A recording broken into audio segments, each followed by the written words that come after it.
One, and you're live, Chairman. Thank you very much. Good evening and welcome to this South East Area Planning Committee meeting on Wednesday, 20th of January 2021. Let's get the century right. My name is Councillor Nick Skeens and I'm the chairman of this committee.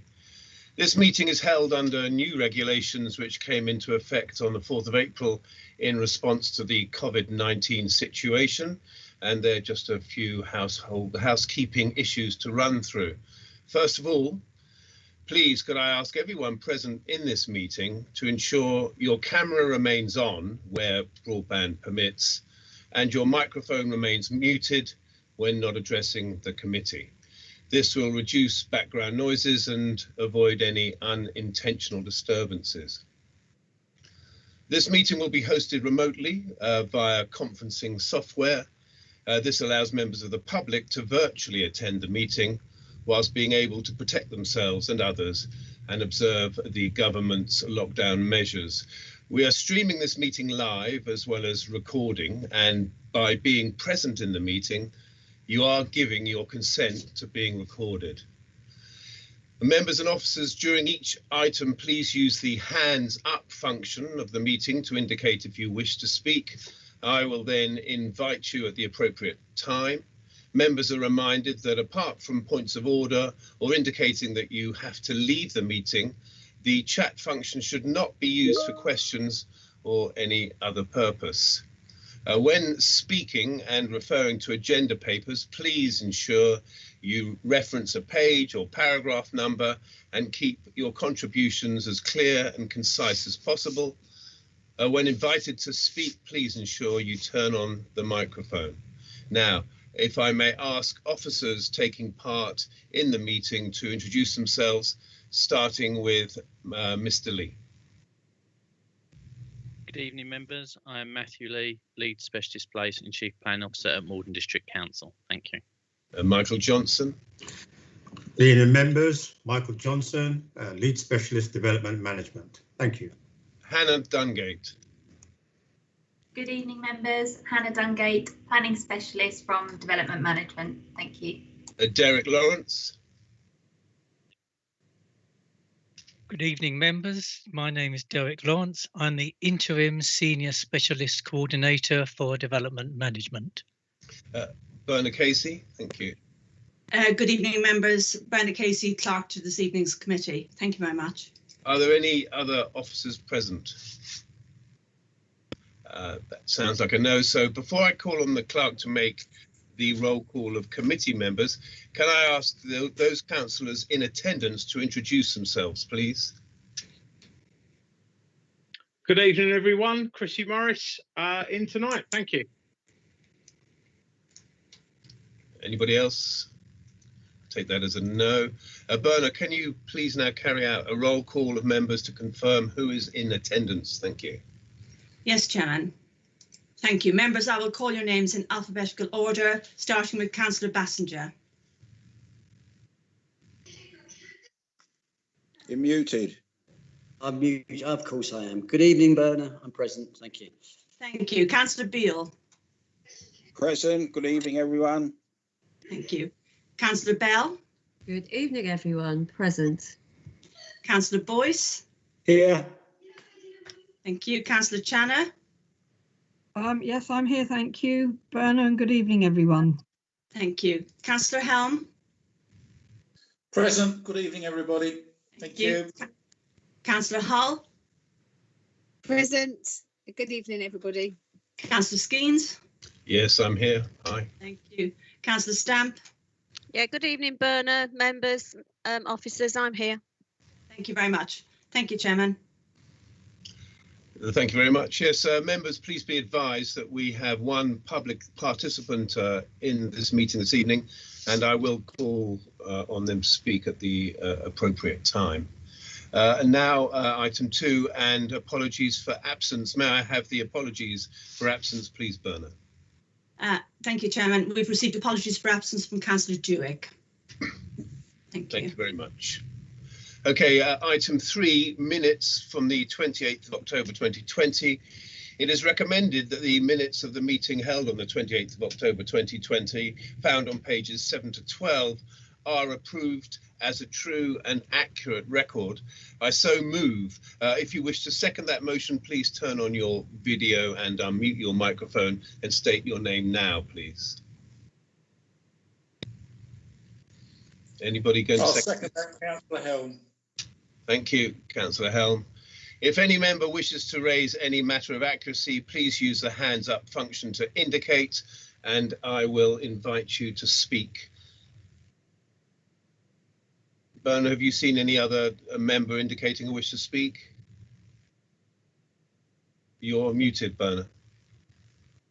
Apologies, Chairman, nobody has indicated they wish to speak. Okay, thank you very much. Bernard, we'll now take the vote, taking each member in alphabetical order. Please state for, against, or abstain, or do you wish to approve by assent? Are you happy to approve these minutes by assent? Approved by assent, Chairman. Okay, well, that's great. Thank you. That's approved by assent.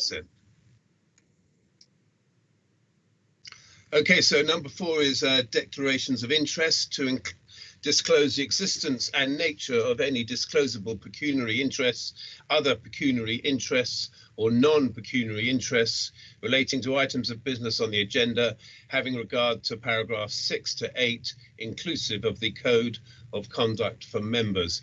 Members are reminded that they are also required to disclose any such interests as soon as they become aware, should the need arise throughout the meeting. If any member has an interest to declare, please use the hands up function now to indicate, and I will invite you to speak. Chairman, we have Councillor Channer. Please go ahead, Councillor Channer.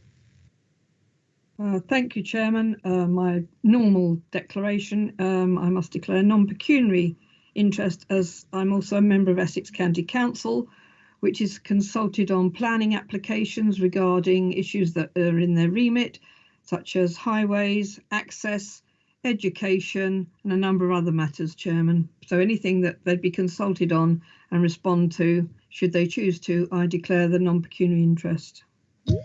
Thank you very much, Councillor Channer. Is there anybody else who would like to declare? I can't see any hands. Is there anybody? No, Chairman, no. Thank you. Okay, so we move on to item 5. That's 20/00902/FUL, Wayside Main Road, Mundon, Essex CM9 69U. This is the application I've just described. In a moment, it's found on pages 13 to 24. In a moment, I will call on the officer to present this item. Members, a reminder that if you wish to speak on this item, please make this known by using the hands up function within this meeting. I will then come to you in turn, and please keep your points clear and succinct. Ms. Dungate, could you please present the report? What do you make of, Steve, the way that they Yes, thank you. I think in games like this. Just bear with me, just before you start, somebody has an unmute microphone which is giving us some background noise. Thank you, I think that's off now. Go ahead. Thank you. Planning permission is sought for the replacement of 4 existing outbuildings and the erection of new fencing and gates to the property entrance at Wayside, which is shown in red on the adjacent site plan. This is the location plan for the site. These are the existing and proposed site plans, as well as the proposed elevations for the gate and fence. It should be noted that an objection was initially raised in relation to the distance of the proposed gate from the public highway. This was amended during the course of the application and is now proposed to be sited 6 metres back from the main road, in compliance with the Highway Authority's recommendation. These are the existing and proposed site plans for the replacement outbuildings. As you can see, the proposal results in an overall reduction in the built form at the site. These are the existing floor, elevation and roof plans for outbuilding C. These are the proposed floor, elevation and roof plans for outbuilding C. These are the existing floor elevation and roof plans for outbuilding D. And these are the proposed floor elevation and roof plans for outbuilding D. These are the existing floor elevation and roof plans for outbuilding E. And these are the proposed floor elevation and roof plans for outbuilding E. These are the existing floor elevation and roof plans for outbuilding F. And these are the proposed floor elevation and roof plans for outbuilding F. These are the floor and elevation plans for outbuilding B, and it is proposed for outbuilding B to partially infill the open sides of this existing building, but its scale would not be altered as part of the proposal. These are the existing outbuildings at the site. And these are the photographs of the property entrance at present. So to summarise, the proposed development is considered to have an acceptable visual impact on the site and surrounding area. The proposed post and rail fence and field gate are considered to respect the rural area, and the proposed replacement outbuildings would tidy up the existing equestrian site and results in an overall reduction in the built form at the site. In addition, the proposal would not detrimentally impact the residential amenity of the neighbouring occupiers and would not impact the provision of private amenity space or parking at Wayside. Therefore, the proposal is recommended for approval. Thank you, Chairman. Thank you very much indeed, Hannah. Now, any other officers need to comment on this or would like to comment on this at all? Okay. No, Chairman. Okay, sorry. Right, then the recommendation as set out within the report is as follows. That planning application 20-00902/full Wayside Main Road, Mundon be approved, subject to conditions as detailed in section 8 of the report. If any member wishes to second that motion, please turn on your video. I think you've already done that anyway, but unmute your microphone and state your name now. Councillor Helm, I'd second that. Thank you, Councillor Helm. I'll now invite members to make any comments on the report. Berna, has anybody indicated if they wish to speak? Yes, Chairman. Councillor Channer. Councillor Channer, please go ahead. Thank you very much, Chairman. I'm just interested regarding the fence and the gate at the excess that's already existing and the requirement, because it was initially obviously going to be closer to the highway than 6 metres.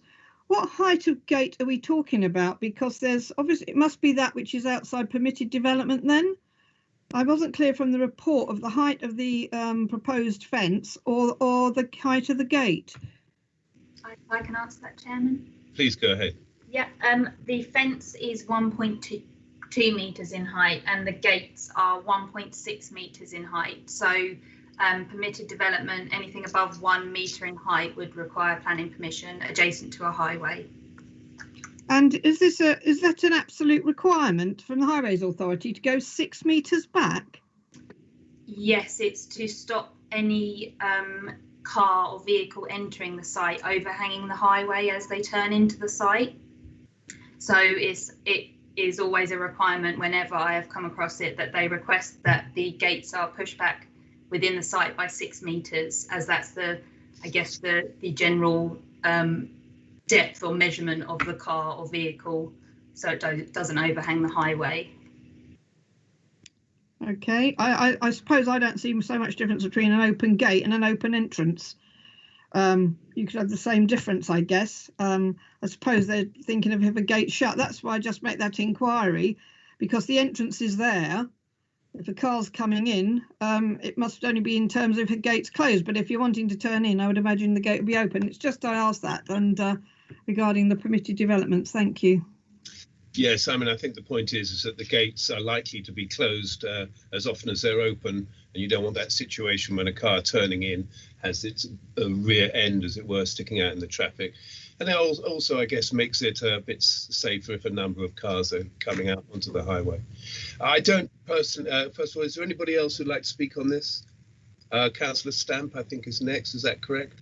Yeah, Not on this so much, Mr. Chair. I wanted it noting for accuracy because there was a roll call of councillors present and Councillor Fluker joined the meeting. I'm not sure what time. I think it was 18:09. And I think that needs to be put in that he joined the meeting because that was the interference and the noise, Chairman. Thank you. Oh, good point. Thank you very much. Welcome, Councillor Fluker. Good to see that you're here. Okay, well, apart from that, I personally feel this is reasonably uncontroversial. It's the buildings are going to be tidied up. It looks like there are no local objections.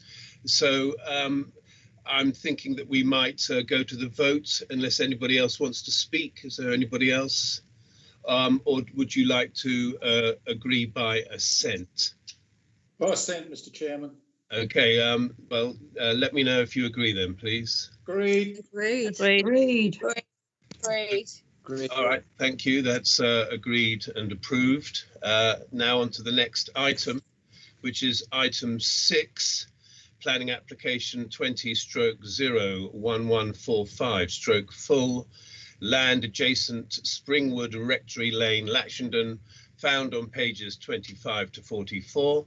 In a moment, I'll call on the officer to present this item. Members, as a reminder, if you wish to speak on this item, please make this known by using the hands up function within this meeting. I will then come to you in turn, and please keep your points clear and succinct.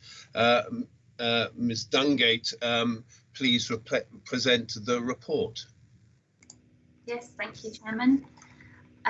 Planning permission is sought for the construction of 5 bungalows at the application site, which fronts Burnham Road as shown in red on the attached site plan. This is the site location plan. This is the proposed block plan. 2 2-bedroom bungalows are proposed next to Primrose House, and 3 3-bedroom bungalows are proposed to the west of the site. This application follows a planning application that was refused last year on design grounds for 5 3-bedroom bungalows at the site. Extant permission for 4 houses already exists at the site. The proposal for 4 2-storey houses was allowed at appeal in 2018, and this is the proposed block plan showing the approved scheme. These are the street elevations for the site. At the top is the street elevation showing the 4 2-storey houses that have already been granted planning permission at the site. In the middle shows the previously refused scheme for the 5 3-bedroom bungalows. And at the bottom shows the current scheme for 2 2-bedroom bungalows and 3 3-bedroom bungalows. These are the proposed elevations, floor and roof plans for the 2-bed bungalows located at plots 1 and 2. These are the proposed elevations of the 3-bed bungalow located at plot 3. And these are the proposed floor and roof plans of plot 3. These are the proposed elevations of plot 4. And these are the proposed roof and floor plans of plot 4. These are the proposed elevation, floor and roof plans of plot 5. This is a view of the application site from Burnham Road, north, facing south. This is a view of the application site from Burnham Road, east, facing west, and it shows the 2 existing houses at the junction of Burnham Road and Rectory Lane. This is also a view of the application site from Burnham Road, north facing south again, showing the existing development located on the opposite side of Burnham Road. This is a close-up of the 2 existing bungalows located opposite the site. And here is another view of the development fronting Burnham Road opposite the site. This is the bowling centre located west of the site. And this is the view of the site, which is obscured by hedging from Rectory Lane. To summarise, the reduction in built form at the site from the previously refused scheme has meant that the proposal would, on balance, not be considered harmful to the character of the area. In the context of the existing approved scheme for 4 two-storey houses at the site, as well as the existing development located north of Burnham Road, the proposal for 5 bungalows is therefore considered to be acceptable.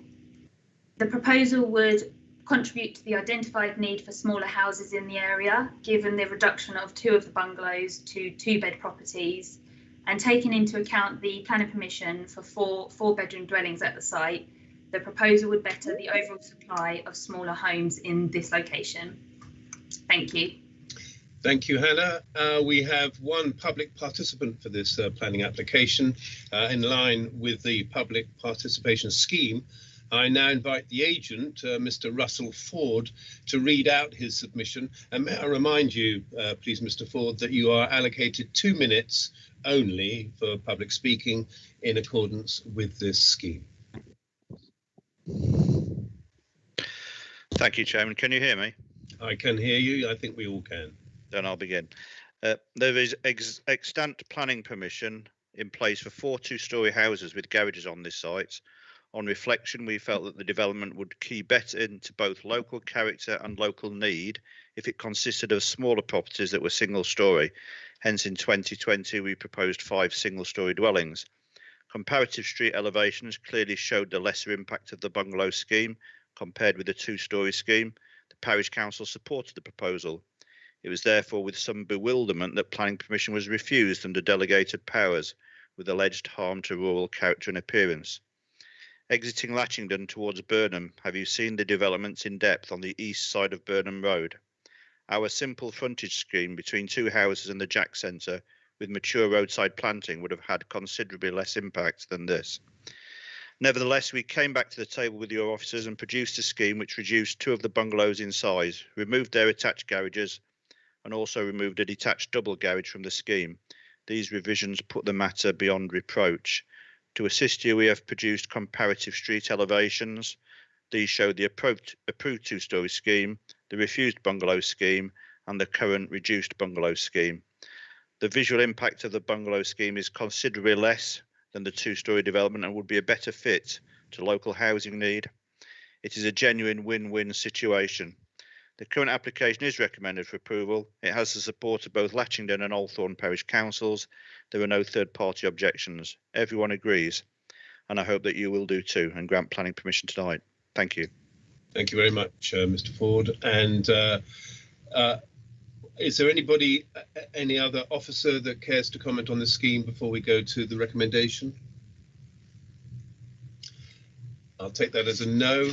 The recommendation as set out within the report is as follows: that planning application 20/01145/full land adjacent Springwood Rectory Lane, Latchingdon be approved for the reason as detailed in section 8 of the report.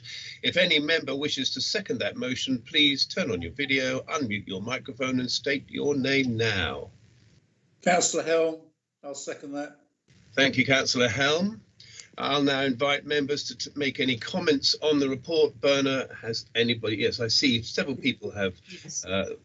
Is that the way this works? Is that Councillor Stamp goes first? Is that right? Yes, indeed. And then Councillor Hull, Councillor Boyce. Yes. I've got it now. OK, Councillor Stamp, please. Thank you, Chair. Thank you, Berna. I'm really sorry. I dropped out. I totally lost everything. Had to log on in a separate device. So I didn't even see the whole of the submission. So I'm really apologise to whoever that I cannot vote on this. Thank you very much indeed, Councillor Stamp. That is a pity. Councillor Hull, please. You're muted, Councillor Hull. Sorry. Just a highway is okay with this because that bend is quite nasty sometimes. To Hannah, would you like to answer that? Yes, of course. Highways didn't actually respond to this application. However, they did respond to the previous application in 2020 and also an application in 2018, which was for 3 houses at the site. And on both of those occasions, they had no objections to the proposal, subject to conditions relating to the site access. So that should be constructed at right angles and with appropriate visibility displays. And also we've included conditions in relation to parking So to ensure that the parking spaces are retained for car parking only, as well as the garages on site. So in terms of highways, there's been no objections, and there are several conditions securing the site access to be constructed as it has been shown on the plans. Hannah, could you do us all a favour and show the image which shows that entrance onto that bend? Yep, of course. One moment, please.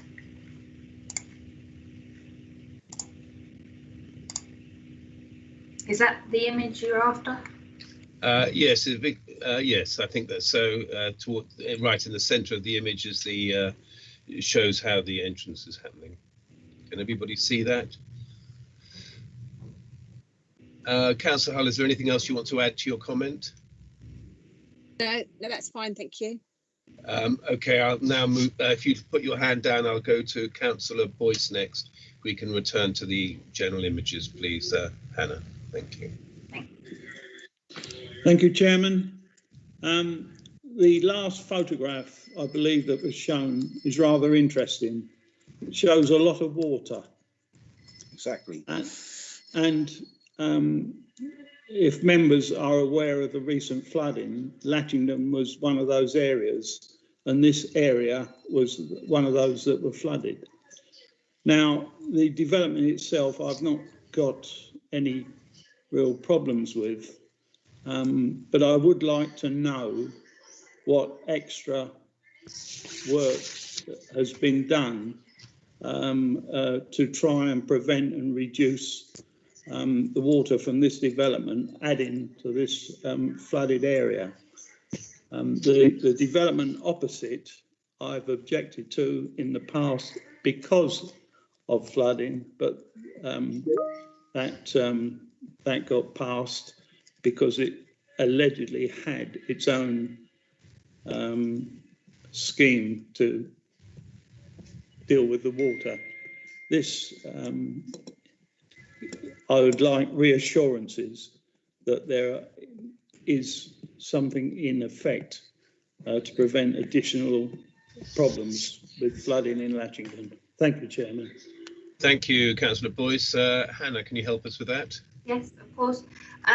We have a condition on the application requesting details for surface water and foul water drainage for the scheme. So that would obviously prevent or seek to prevent any excess water flooding into the surrounding area. Environmental health have been consulted and they don't have any issue with the application subject to that condition being included, which it is.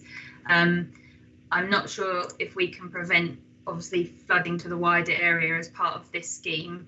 And obviously just to remind members again that permission has already been granted for 4 houses at the site, and the condition was included on that previous application as well to submit details for foul water drainage and surface water drainage. So in terms of this application, unless Michael or Matt have anything to add, I think that hopefully answers your question. Thank you, Hannah. Yes, I mean, it occurs to me it's it's at the bottom of that hill.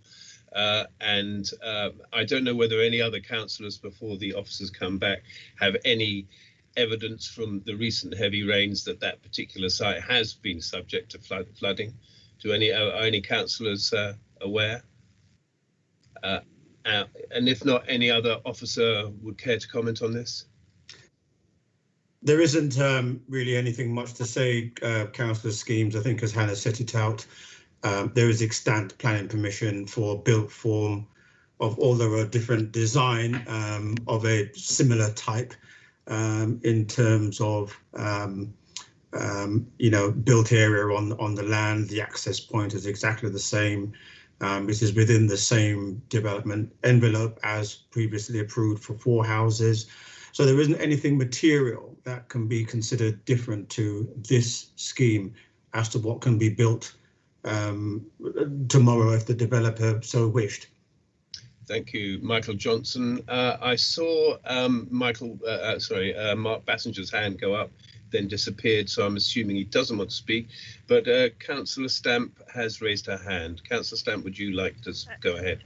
Yeah, thank you. I would. I think what Councillor Boyce has raised is very valid.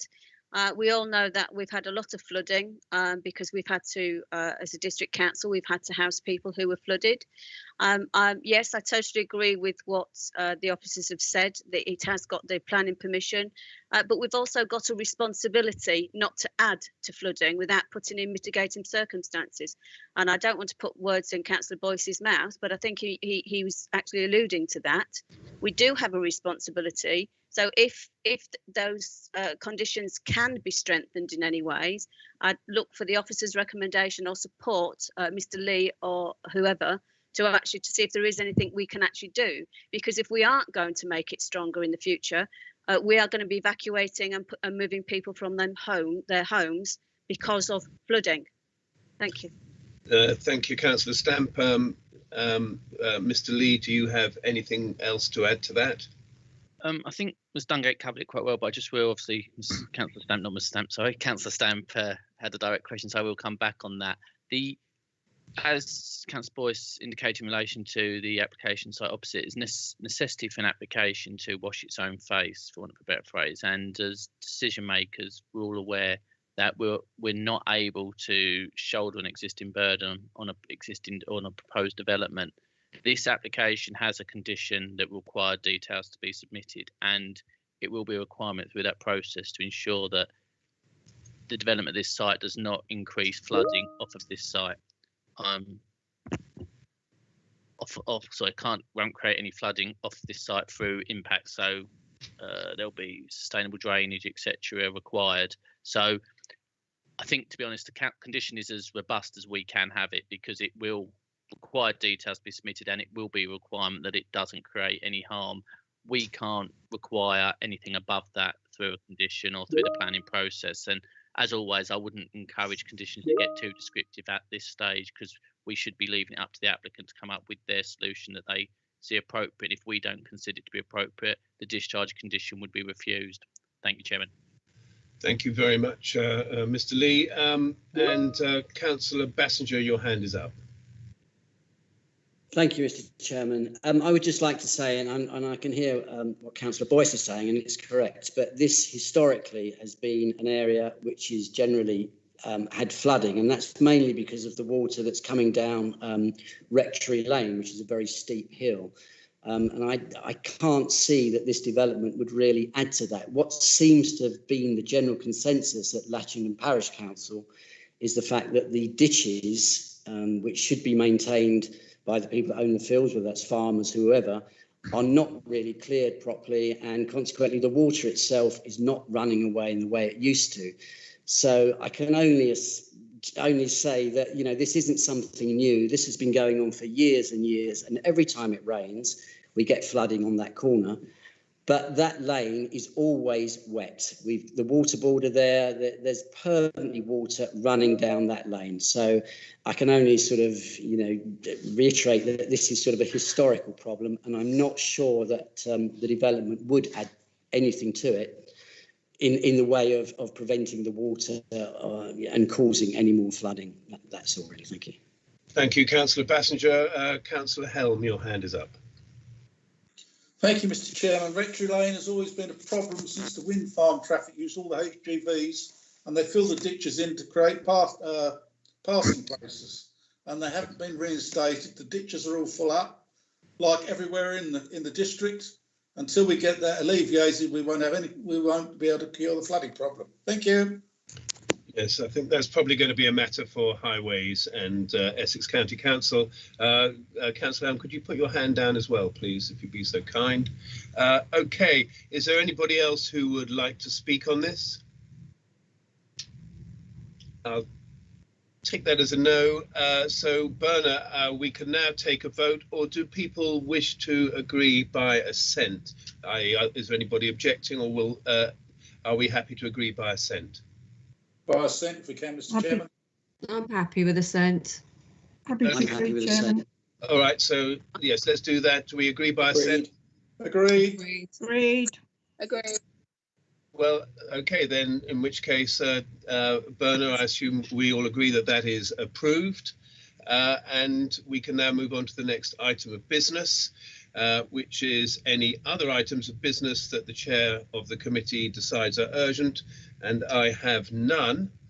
So therefore, I thank you for your contributions this afternoon. We're moving to draw the meeting to a close at 6:34 p.m. As the meeting is now closed, members are advised not to enter into any further discussion on this forum and to please leave the meeting promptly. Thank you very much indeed, everybody. Thank you.